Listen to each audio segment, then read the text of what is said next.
این خودرو بریلیانس اتوماتیک به تعمیرگاه ما مراجعه کرد با ایراد تقه هنگام حرکت اولیه و زمانی که ماشین رو روی درایو یا دنده عقب می‌ذاشتی تقه‌های بدی میزد.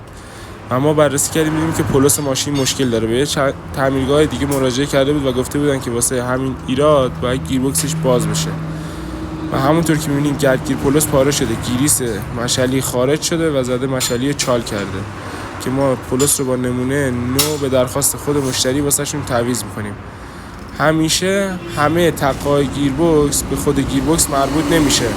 به این دلیل وقتی که پولس ماشین ایراد داشته باشه مثل این خودرو باعث تقه‌های شدید میشه و برای تقه گیربکس باید اول پولس ماشین، دست موتور ماشین، این دوتا مورد بررسی بشه. در صورت عدم مشکل این دوتا گزینه باید برای عیبیابی سمت خود گیربکس رفت.